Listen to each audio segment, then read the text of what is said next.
What's the big deal about the Nikon L35Af point-and-shoot camera? Stick around to find out.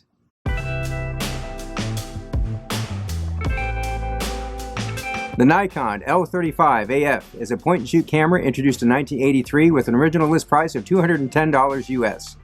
It used to be kind of a sleeper camera, although it's getting a little bit more buzz lately, especially as other point-and-shoots skyrocket in price, and you can still find this one pretty cheap. I know that Mac McDonald over at Mac Shoots Film loves this camera, and he's not alone. It's got a lot of fans, including me. So let's take a look at some of the features and specs. Alright, first thing to notice here is the lens cap. And the lens cap is pretty cool because not only does it cover the lens, but it covers the viewfinder as well, so you don't accidentally take a picture when the lens cap is on. There's that 35mm lens. It's got 5 elements and 4 groups. It's a maximum aperture of f2.8. The focus in this range is from 0.8 meters to infinity. The shutter speeds range from 1/8 of a second to 1/430th of a second. And there's no DX coding, so you do set the ISO or EI manually. This particular one goes from 1000 down to speed of 50. Not all models were like this. Some have different ones, but this one is again 50 to 1000. It does accept 46mm filters. It is threaded for filters, which is great. Meters here, so you meter right through the filter, so it automatically compensates for you. Speaking of compensation, got a little lever on the side here. This is +2 stops EV exposure compensation. Self-timer lever at the top, 10 seconds. Pop-up flash there. Flash indicator light on the back here. Film window there. This window shows you that your film is transporting. Take a look on the inside. Load the film here. Pull the lead over here. Does auto wind for you. Pretty good viewfinder up top. Does have icons in it too to confirm your focus distance, which is nice. Bottom panel here, standard tripod thread there. Two-step rewind system. You pull this little switch over here first, then push the button, auto wind. Battery chamber here. One complaint some people have about this is that the battery door is kind of flimsy, and I suppose it is, although I've not had a problem with this one. Great thing here is it takes standard AA batteries.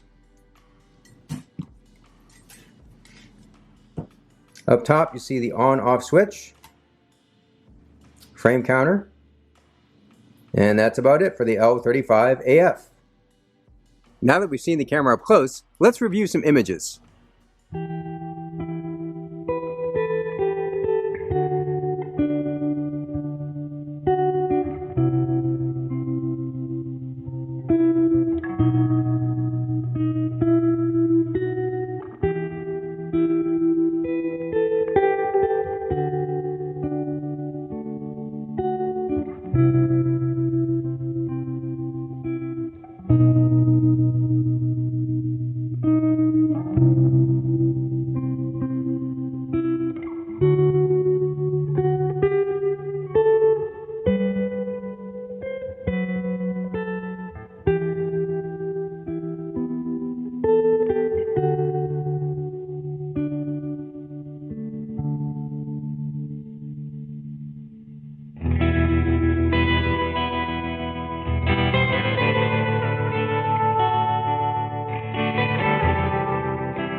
So, what sets the Nikon L35Af a step ahead of the competition?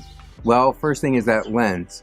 Again, it's got a nice sharp f2.8 lens, gives you good contrast. This lens is a real winner. Another thing I like is that it has that exposure compensation, 2 stops of that, which is, again, pretty nice feature for point and shoot. The Pentax PC35AF also had that, but it's not super common in point and shoot, so again, I think it's a nice little bonus. Another thing I really like about this camera is that it doesn't wind the film all the way back into the canister when you're done with the roll. So it leaves a little bit of the leader out, which makes it a little bit easier to retrieve the film if you're going to develop it. Or you could do something crazy like actually run the roll through the camera again and get some funky double exposures. Another thing I really like is that it's threaded for filters. It takes 46mm filters, which is great for black and white photography, so I'm planning on getting some filters myself, and I can see myself definitely putting them on the L35AF. One more feature I think sets it apart is kind of its stealth feature if you're doing street photography, trying to be discreet, inconspicuous on the street. When you push the shutter down, you're going to hear that little bit of a sound here when I push this down first.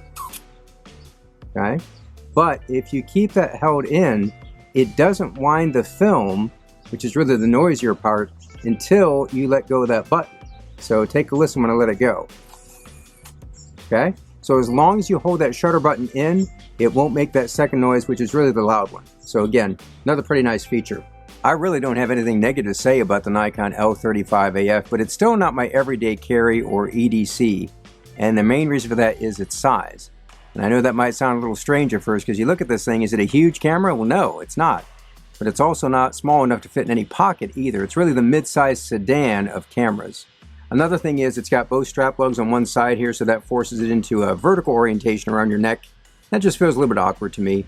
For really about the same size and weight as one of these, I can take one of my old Canon Rebel bodies, like the Rebel G or maybe the Rebel T2, throw a f2.8 40mm pancake lens on there.